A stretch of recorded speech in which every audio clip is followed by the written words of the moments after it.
after the Revolution, the people of Boston could figure out what to do about British taxation. This is a building that has a kind of unusual name. Anybody want to take a stab at it? Yeah, I just did that. Faneuil. Either of those pronunciations, you commonly hear Faneuil or Daniel. That's what I say. A lot of folks say Faneuil, or I'm saying Panel. Originally, it's really something like Faneuil. It is a French name, and it belongs to that guy. That's Peter Faneuil. He's the wealthiest merchant in Boston in the middle of the 18th century. But he's a French family, the French Protestants, a group called the French Huguenots, that were being chased out of France in 1680. And many of them come here to Boston. This has been established as a Protestant colony. They find refuge here. So his family comes here, but it's a very British colony, and they try to blend in as much as they can. It wouldn't do to have a name like Fenwick in Boston. So chisel on his gravestone, the letters F-U-N-A-L. He probably pronounced it funk. In the 18th century, a lot of people were calling this hall Old Funk. So any of those pronunciations work. There's another guy in Boston doing much the same thing. You might recognize his name. His name is Apollos Revoir. It's not anybody known in Boston. It is Paul Revere. Apollos Revoir escapes from the persecution of the Catholic French king, comes here, changes his name to Paul Revere, gives that name to his son. And the son goes on to become a great flag of the Revolutionary War. Well, Peter Faneuil landed in his name, and he's the wealthiest merchant in town. He's got a cellar full of wine, beer, and food stuff. If you want to go to parties, Peter Faneuil's house.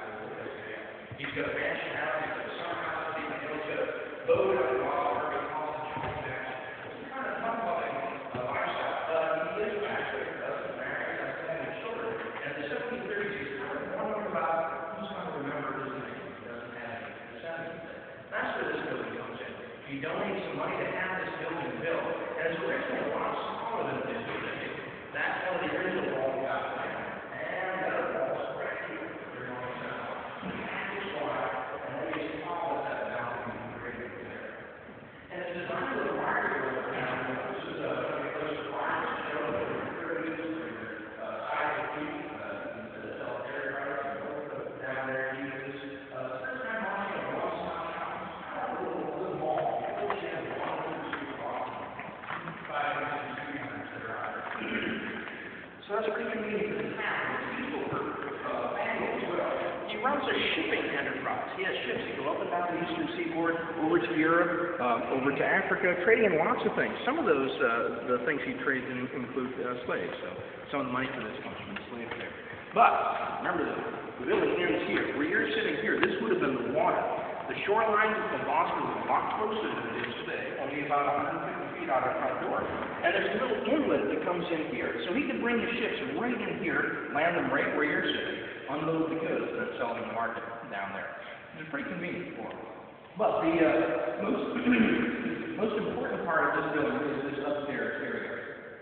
This becomes a meeting hall for the Boston Town Meeting. It's a local form of government, and this is a kind of government where you don't vote for people to represent you. You show up and represent yourself. So any of the issues facing the town, you turn out here, everybody will argue about what there was to be argued about. They all have a vote. And they're going to vote on how much to pay the school teacher and how much to pay the night watchman. They'll vote whether to fix a fence up on the Boston Common, all those kinds of mundane things. But they're also going to vote on taxes here. How much are they going to tax themselves to support government? And they'll vote on that right here in Faneuil Hall. They'll take care of that locally. And in Boston, it gets Bostonians used to the idea that they're going to control themselves. They're going to govern themselves, take care of their own affairs here. That's why in the 1760s, the British began to levy taxes in the colony. Some kind of problem. Never heard of the name of those taxes? Yes. The Tea Act is one of them. Stand back is there. That's one of the first. The Intolerable Act comes a little bit later, and that's after we build up to a very important event I'll talk about in a second, when those acts are passed. So there's all these acts, the Stamp Act, and there's the Counting Act, one that everybody forgets. That's a tax on lead, glass, paper, all kinds of things. People in Boston don't really care for the taxes, but they do Boston, because he's just fought a war here in North America. The war between France and England, right? And it's raised the British treasure. There's no money left over in London there. This fought a war between the treasury. Well, it doesn't make sense. This fought a war so the colonists who live a very high quality life.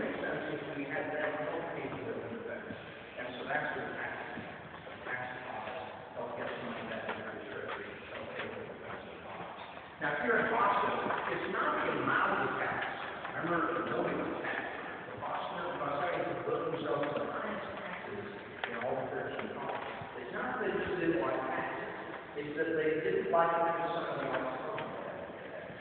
Remember, they've always done that themselves right here at Bank Hall. Now a king 3,000 miles off is telling them what taxes they're going to have to pay. And beyond that, they didn't have anybody to represent them in Parliament. Nobody's speaking out on behalf of the colonists. So gathering here, there's a man named James O. There's probably about 1,200 people in here from Boston. Remember, only half the size it is today.